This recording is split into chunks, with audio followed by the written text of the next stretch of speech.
नमस्कार दोस्तों, दिन भर की सबसे बड़ी खबरों में इसी खास बुलेटिन में आपका स्वागत है। आज इस बुलेटिन में बात होगी राहुल गांधी के भाजपा पर करारे हमले की, सरकार की बड़े नियमों की, वैश्विक स्तर पर हो रहे युद्धों की तैयारियों की, बंगाल की सियासत में मचे बवाल की और भी बहुत सारे महत्वपूर्ण अपडेट जानेंगे इस वीडियो में। लेकिन दोस्तों, अगर आप लोगों ने हमारे चैनल को अब तक सब्सक्राइब नहीं किया तो सब्सक्राइब करके नीचे का बेल आइकन जो प्रेस कीजिए। अगर किसी तरह के लेटेस्ट अपडेट आते तो आपको पल पल की अपडेट मिलती रहे। पश्चिम बंगाल में दूसरे चरण की वोटिंग के दौरान बवाल जारी है। कई जगहों पर हिंसा और झड़प की खबरें हैं। फाल्टा विधानसभा में टीएमसी पर धमकी देने का आरोप लगा है। यहां के वोटरों का कहना है कि टीएमसी के लोग धमकी दे रहे हैं। बिहार के मुख्यमंत्री सम्राट चौधरी ने कहा है कि भागलपुर के सुल्तानगंज में अपराधियों की गोलियों के शिकार हुए और कार्यपालक पदाधिकारी कृष्ण भूषण कुमार का राजकीय सम्मान के साथ अंतिम संस्कार होगा। आरामबाग से टीएमसी सांसद मिताली बाघ ने सोमवार को आरोप लगाया है कि हुगली जिले के गोगहाट में बीजेपी कार्यकर्ताओं ने उनके काफिले पर हमला किया। यह हमला तब हुआ जब वह चुनाव प्रचार के आखिरी दिन पार्टी के महासचिव अभिषेक बनर्जी की रैली में शामिल होने जा रही थी। मुख्यमंत्री वैष्णो देवी शाह ने छत्तीसगढ़ स्कूल शिक्षा बोर्ड के 10वीं एवं 12वीं के बोर्ड परीक्षाओं के परिणाम घोषित किए। मुख्यमंत्री ने एक क्लिक कर बोर्ड परीक्षा के रिजल्ट ऑनलाइन जारी किए। समाजवादी पार्टी के राष्ट्रीय अध्यक्ष और पूर्व मुख्यमंत्री अखिलेश यादव ने बुधवार को एक अति निंदा प्रस्ताव जारी किया। सपा चीफ अखिलेश यादव ने यह निंदा प्रस्ताव यूपी विधानसभा के विशेष सत्र से पहले आया है, जिसे लेकर प्रदेश की राजनीति में हलचल तेज है।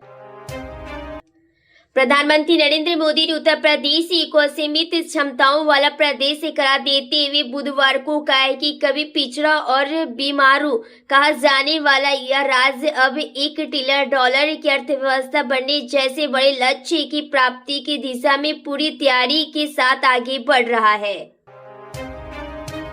गुजरात की राजनीति में एक नया अध्याय खुल रहा है और इस बार कहानी आम आदमी लिख रहा है। हालिया स्थानीय निकाय चुनावों ने साफ कर दिया है कि राज्य में बदलाव की लहर अब सत्ता पर आ चुकी है। कांग्रेस ने बुधवार को रक्षा मंत्री राजनाथ सिंह पर तीखा हमला बोलते हुए आरोप लगाया है कि उन्होंने शंघाई सहयोग संगठन SCO की बैठक में आतंकवाद पर बयान देकर पाकिस्तान को शर्मनाक क्लीन चिट दे दी। बिहार के रहने वाले पांडव कुमार की दिल्ली में गोली मारकर की गई हत्या पर मुख्यमंत्री सम्राट चौधरी ने दुख जताया, साथ ही पीड़ित परिवार को मुआवजा देने का भी ऐलान किया है। समाजवादी पार्टी के अध्यक्ष अखिलेश यादव ने प्रधानमंत्री नरेंद्र मोदी द्वारा गंगा एक्सप्रेसवे के उद्घाटन को लेकर भारतीय जनता पार्टी पर तंज कसा है। सपा अध्यक्ष ने कहा है कि आज जो एक्सप्रेसवे का उद्घाटन कर रहे हैं उसे समाजवादियों ने सिखाया है, आधा अधूरा एक्सप्रेसवे बना रहे हैं।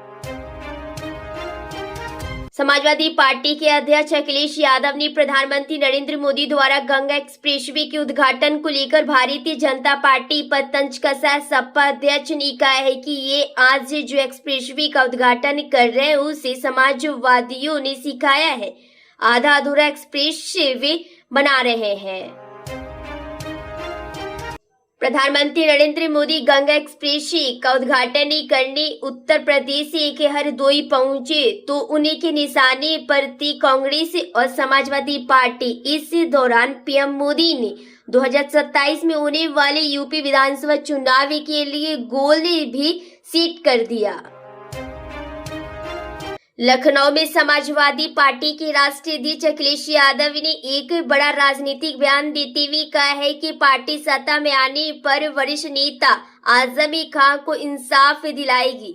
उन्होंने स्पष्ट शब्दों में कहा है कि हम सरकार बनकर न्याय सुनिश्चित करेंगे और जिन लोगों के साथ अन्याय हुआ है उन्हें उनका हक दिलाएंगे। उत्तर प्रदेश के उप मुख्यमंत्री केशव प्रसाद मौर्य ने विपक्षी नेताओं पर तीखा हमला किया। उन्होंने कहा है कि अखिलेश यादव ने चुनावी हार का एक नया रिकॉर्ड स्थापित किया है। प्रधानमंत्री नरेंद्र मोदी उत्तर प्रदेश में गंगा एक्सप्रेसवे के उद्घाटन के दौरान अपने संबोधन के दौरान कांग्रेस और समाजवादी पार्टी पर महिला विरोधी होने का आरोप लगाते हुए निशाना साधा। उन्होंने कहा है कि समाजवादी पार्टी ने नारी शक्ति वंदन संशोधन का विरोध किया, जो 2029 से लोकसभा और राज्य विधानसभा में महिलाओं के लिए आरक्षण प्रदान करता, और आरोप लगाया है कि दोनों पार्टियों ने हाल ही के दिनों में महिला विरोधी रुख दिखाया है। पश्चिम बंगाल विधानसभा चुनाव के दूसरे चरण के मतदान के शुरुआती घंटों में बुधवार को राज्य के कई हिस्सों में हिंसा और तोड़फोड़ की खबरें सामने आई। अधिकारियों के अनुसार चापड़ा, शांतिपुर, निमतल्ला और भागड़ समेत कई स्थानों से हिंसा और तोड़फोड़ की शिकायतें मिली है। 594 किलोमीटर लंबे गंगा एक्सप्रेसवे के उद्घाटन बुधवार को प्रधानमंत्री नरेंद्र मोदी ने हरदोई जिले से किया। इस मौके पर मुख्यमंत्री योगी आदित्यनाथ ने जनसभा को संबोधित करते बताया है कि गंगा एक्सप्रेसवे को मुमकिन बनाने के लिए 1 लाख से ज्यादा किसानों ने जमीन दी है।